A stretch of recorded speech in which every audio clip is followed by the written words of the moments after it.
2025 IPL-এ কতজন প্লেয়ার ধরে রাখা যাবে, কতজন প্লেয়ার ছেড়ে দিতে হবে বা কটা টিম থাকবে, এইসব বিস্তারিত কিন্তু জানা যেত সেপ্টেম্বরের প্রথম উইকে। প্রথমে সেটা শোনা যাচ্ছিল, কিন্তু এখন যেহেতু বিসিসিআইর সহসভাপতির থেকে জয় শাহর প্রমোশন হয়ে আইসিসির চেয়ারম্যান হয়েছে, এই জন্য আর কি ওই ভারতের যে সহসভাপতি কে হতে পারে, বোর্ডের সহসভাপতি, সেটা নিয়ে এখন আলোচনা চলছে। সেটা আগে ঠিক হবে, তারপর কিন্তু আইপিএলের নিলাম নিয়ে সব অফিসিয়ালি জানা যাবে। সেই জন্য আইপিএলের নিলাম নিয়ে এখনও কিছু জানা যাচ্ছে না।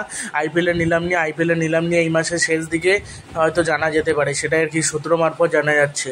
আর এদিকে সানরাইজার্স হায়দ্রাবাদের কাবিয়া মারান সে চেষ্টা করছে যে মানে সানরাইজার্স হায়দ্রাবাদের হয়ে যে দলে যারা খেলেছিল তাদেরকে ধরে রাখতে, তাদেরকে খেলাতে 2025 IPL-এ, আর নতুন কিছু প্লেয়ারকে কিনতে আর বিদেশি প্লেয়ারদেরও ধরে রাখতে চাইছে, যেহেতু তারা ভালো খেলেছিল ওই জন্য।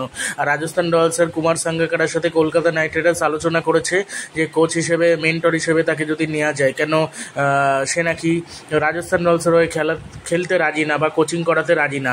আর চেন্নাই সুপার কিংসের জন্য একটা বাজে খবর আসে, সেটা হলো জাদেজা নাকি T20 ক্রিকেট থেকে যেহেতু অবসর নিয়েছে, এবার IPL-এ সে খেলার আগেই এখন শোনা যাচ্ছে সে বিজেপিতে যোগ দিয়েছে, এবং যে কোনো প্লেয়ার রিটায়ারমেন্ট না নেওয়া পর্যন্ত কোনো রাজনৈতিক দলে যোগ দিতে পারে না, কিন্তু সে যেহেতু দিয়েছে এখন খেলে নাকি সে সন্দেহ, এটা নিয়ে একটা সমস্যা তৈরি হয়েছে।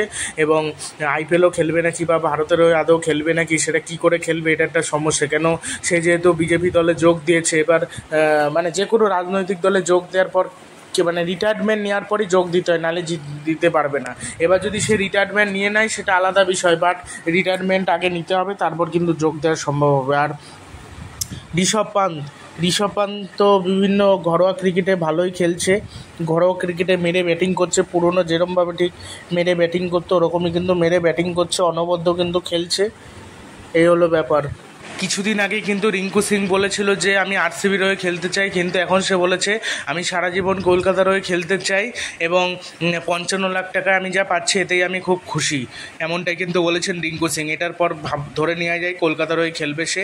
আর রমনদীপ সিংকে কিন্তু কলকাতা নেওয়ার চেষ্টা করবে 2025 IPL নিলামে যেভাবে হোক, তার কারণ 2024 IPL-এ যেহেতু ভালো খেলেছে, 25 IPL-এও কিন্তু নেওয়ার চেষ্টা করবে। আর চেন্নাই সুপার কিংস দুবেকে নেওয়ার চেষ্টা করবে, সঞ্জু স্যামসন তো রয়েছে, সঞ্জুকেও নেবে। আর KL রাহুল লখনৌ সুপার জায়ান্টসেই থাকতে চলেছে সম্ভবত, সেটাই শোনা যাচ্ছে। ভিডিওটি ভালো লাগলে চ্যানেলটি সাবস্ক্রাইব করে দেবেন এবং ভিডিওটি শেয়ার করতে ভুলবেন না। আরও IPL-এর যে আপডেট পাবো সবই কিন্তু দেওয়ার চেষ্টা করব ভিডিওতে। এইগুলো যে আপডেট পেলাম মোটামুটি দেওয়ার চেষ্টা করলাম, এখন থেকে প্রায় ভিডিও দেওয়ার চেষ্টা করব। গতকালকার সময় পাইনি, ওর জন্য দেওয়া হয়নি, আজকে ওর জন্য সময় করে দিলাম, তা অনেক রাত হয়ে গেল।